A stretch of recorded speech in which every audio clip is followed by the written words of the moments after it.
Tonight, we take a deep dive into one of the most baffling disappearances in recent memory, in which a mother and daughter vanished without a trace from a secure building, leaving only a few clues behind.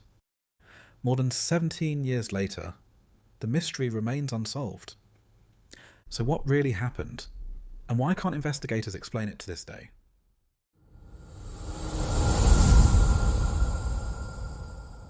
Welcome to True Bedtime Mysteries. If you find comfort in calmly told stories of real-life disappearances, chilling coincidences, and lingering mysteries, then you're in the right place. Please take a moment to like this video, subscribe to our channel, and click the bell so you never miss a new story. Our case begins early on the morning of January the 21st, 2008, in the city of Yuanlin, Taiwan. A security guard arrived for work at the Finance and Economics building, a 16-story tower used for offices and residential units. Almost immediately, something caught his eye.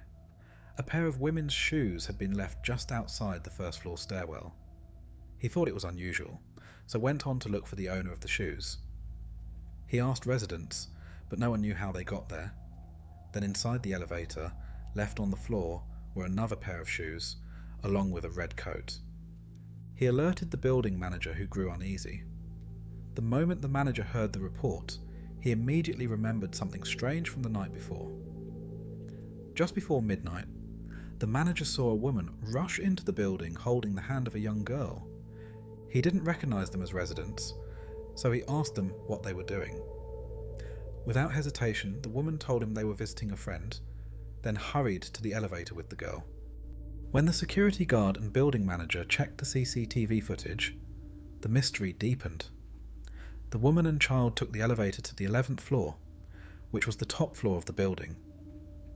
While inside, the woman calmly removed her red coat, folded it neatly on the floor, and helped her daughter remove hers too. Then they both took off their shoes. This one gesture, removing their shoes, immediately alarmed the staff.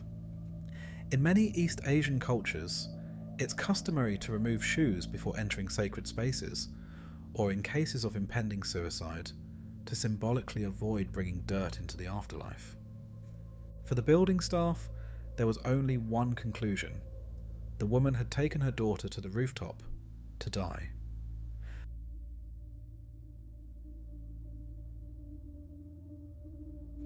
The building manager called the police, who quickly arrived and began a search of the building exterior, expecting to find bodies, or at least evidence of a fall.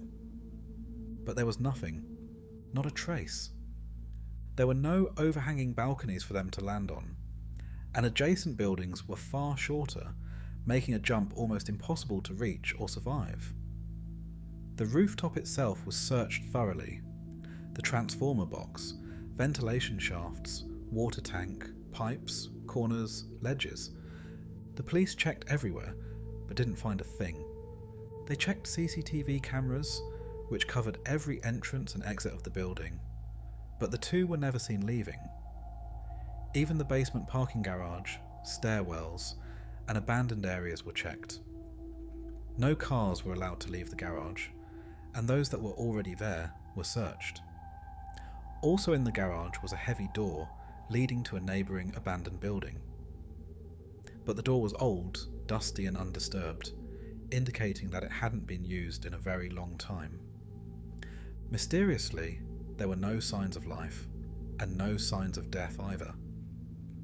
Without little to go on, the police attempted to look into the missing woman and child. What was their backstory? Why were they in the building? People were questioned, and records were checked, but the police were unable to uncover anything. There were no names, no identification, and no known links to the building. Despite thorough checks, the police had no idea who these people were. With few options left, the investigators released the CCTV footage to the media. And a week later, they got their first big lead.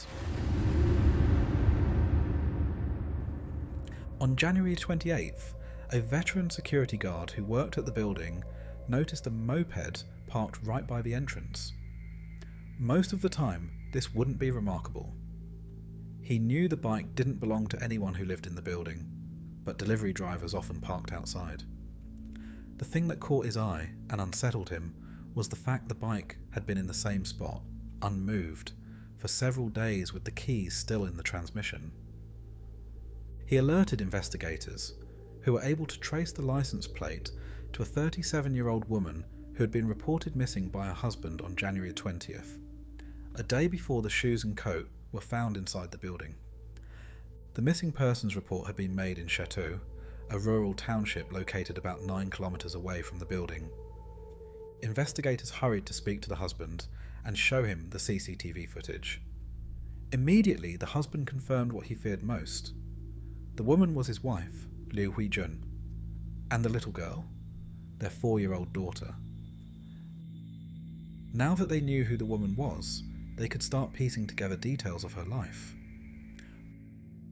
Born in rural Taiwan, Huijun once dreamed of becoming a hairdresser and moved to Taipei to follow her dream. But after just a short time, she was called back home by her mother, who had arranged a marriage to a wealthy landowner. The marriage was neither happy nor stable. Her husband didn't want her to work, and Huijun was forced to give up her dream and become a full-time mother to their 2 children. Her husband, meanwhile, spiraled into alcoholism, disappeared often, and became physically abusive. They divorced, but in Taiwan, while societal views on divorce have become more accepting in recent decades, particularly among younger generations and in urban areas, divorce can still carry a degree of cultural shame or stigma, especially among older generations and in more traditional or rural communities, like the one Liu Huijun was from. The pressure of cultural shame led to Liu Huijun and her husband getting back together. He promised to change, and they remarried, eventually having their 3rd child, the daughter who would vanish with her. But after the reconciliation, things only got worse. The husband drank more and continued to abuse her. According to friends, Huijun's mental health deteriorated rapidly. On the morning of January the 20th, the couple had another fight. That afternoon, Huijun would take her daughter, climb on the moped, and drive away. The husband assumed she had gone to her mother's house, something she often did to escape and find comfort. But as we now know, she would never arrive. The husband called Huijun's mother, who informed him that she hadn't seen her, but there was no answer, and eventually her phone was turned off. That evening, he reported her missing to police. They initiated a modest search, focusing only on the local area. The search ended when Huijun's oldest daughter informed police her mother had told her she was visiting a friend for a few days. No one suspected she'd driven to Yuanlin, let alone entered a building she had no known connection to. The police continued to investigate. Weeks turned into months. Months became years, but no leads emerged. In the absence of answers, 4 key theories have emerged, each one strange, incomplete, and unsettling in its own right. The first was of a secret meeting that would take a deadly turn. Speculations began that Huijun was secretly meeting someone in the building, possibly a man she knew intimately, maybe someone she had been seeing in private. The idea is that she and her daughter entered one of the apartments, and something terrible happened inside. A violent argument? A jealous rage? We don't know. But the theory suggests that both mother and daughter were murdered behind closed doors. According to this theory, what followed was a calculated effort to dispose of their bodies, possibly dismembered and removed from the building slowly, over time, to avoid suspicion. The morbid theory is chilling, but it is not without several major flaws. There was no record of Huijun knowing anyone in the building, and it wasn't located in an area she was familiar with. She was also known to be quiet, reserved, and not the kind of person to pursue extramarital affairs. And perhaps most critically, there were no occupied residential apartments on the 11th floor, so she couldn't have entered an apartment. And if she had met someone out of sight of the CCTV cameras, why were the shoes and jacket left mysteriously this way? Still, the possibility lingers that someone else was involved in the disappearance. And if someone is responsible, that person may still be out there with answers. Theory 2. A suicide hidden in plain sight. This idea proposes that Huijun and her daughter tragically took their lives that night, and that their bodies are still in the building, hidden in a space so obscure that search teams never found them. Could they have crawled into an air duct, a sealed crawl space? Even the building's many vents, tanks or structural voids? But again, police combed the rooftop.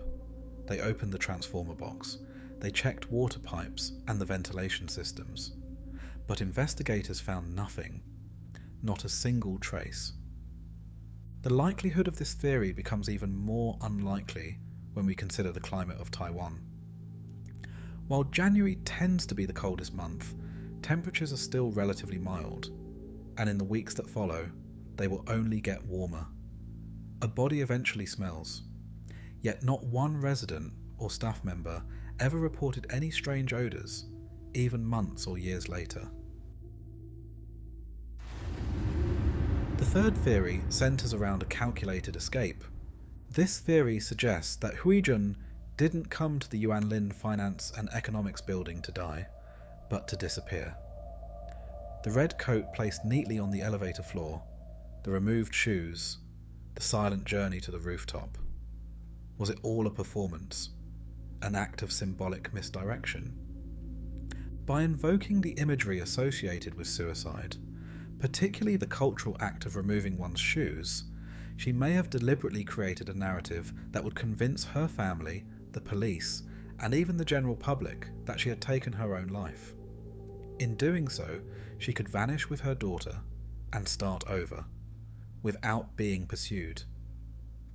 Supporters of this theory often point to her background: an unhappy marriage, years of emotional abuse, and a desperate desire for freedom. Did she choose to protect one of her children and leave everything else behind? The theory raises painful questions like, why only take her youngest daughter? And then there's the logistical problem. How did she escape the building? CCTV covered every exit, and the police checked every second of footage recorded by all the cameras. Adjacent shops, maintenance holes, and parking footage were searched thoroughly, but investigators didn't find a trace. And even if Huijun did somehow escape, none of her bank cards, mobile phone, or identity documents were ever used again. Her daughter's name never appeared in any school system. Could someone really plan a vanishing so perfect, so surgically executed, and live for over a decade completely off-grid, with a child in tow? Theory 4. A hidden death far from the building. The fourth theory takes a darker turn, one rooted in misdirection and despair. According to this idea, Huijun never intended to die in the Yuanlin building. Instead, she staged the scene precisely to make it look like that's where it ended, and then left, with her daughter, to take both of their lives somewhere else. Somewhere quiet, remote, and far beyond the reach of the authorities. The coats, the shoes, the sprint to the rooftop, these weren't her final moments. They were part of a carefully laid plan, a breadcrumb trail meant to stop the search before it even began. And for a while it worked. All attention remained on the rooftop, the elevator, and the cameras. If this theory is true, then the decision to leave no trace was intentional, not a failure of police work, but a mother's determination to disappear completely. It's a chilling idea. And if it happened the way that some people suspect, then she may have chosen a location, possibly rural, secluded, and unremarkable, where no one would ever think to look. No CCTV, no buildings, no eyes. Some even speculate she may have chosen to jump into a body of water, possibly in the mountains, leaving no digital or physical evidence behind. In this version, it wasn't just a disappearance. it was erasure. And that's what makes it the most haunting theory of all, because it implies that the mystery will never be solved, not because the evidence isn't there, but because it was never meant to be found. In 2013, 5 years after Huijun and her daughter vanished, the international headlines were dominated by another eerie case: the bizarre death of Canadian student Elisa Lam at the Cecil Hotel in Los Angeles. The parallels were impossible to ignore. Both women were captured on CCTV in the moments before their disappearance. Both were seen entering elevators, displaying unusual behaviour, and both vanished inside buildings that should have made escape impossible. The haunting video of Elisa pressing buttons, peering into the corridor, then disappearing, it captivated the world. But in Taiwan, it did something more. It reignited the memory of Huijun and her daughter, and Taiwanese media began referring to the case as Taiwan's Elisa Lam. The similarities were too unsettling to dismiss. Inspired, or haunted, by the renewed attention, the Yuanlin police reopened the investigation. They returned to the building once more, driven by the fear that they had missed something. Just as Elisa Lam was eventually found in a rooftop water tank, investigators wondered, could Huijun and her daughter have suffered the same fate? Police drained and searched the tanks again. They checked the building's internal plumbing, the fire system, and the air vents for the second time. But still, nothing. No bodies, no evidence, no trace. If the comparison to Elisa Lam held any truth, it ended where the trail always had, in silence. As the years passed, the trail went cold again. And then, in late 2023, another intriguing detail emerged. Huijun's husband, the man she had tried so hard to escape, fell from a rooftop while repairing a tower at home and died from head trauma on the spot. His death briefly pulled the case back into the media. People speculated, was this karma? Was it justice? Was it somehow connected? But no new leads followed. And just weeks later, a court officially declared both Huijun and her daughter dead in absentia. It was a quiet ending to a story that has never had closure. The Yuanlin Finance and Economics building still stands. The elevator, the rooftop, the empty shoes and red coat, and inside, only echoes. What remains is a mother and her child, captured fleeing into the unknown. Their footsteps ending in a quiet void that never returned a sound. This is more than a cold case. It's a haunting shadow on a small building, one that refuses to release its secrets. If you've come across this story for the first time, you can help keep their memory alive. Like this video, leave a comment with your thoughts, and share so we can continue uncovering clues that might yet lead to answers. Thank you for joining us tonight on True Bedtime Mysteries. If you found this story compelling, please like this video, subscribe to our channel, and hit the bell to stay up to date with the real mysteries we explore every week. Until next time, sleep peacefully.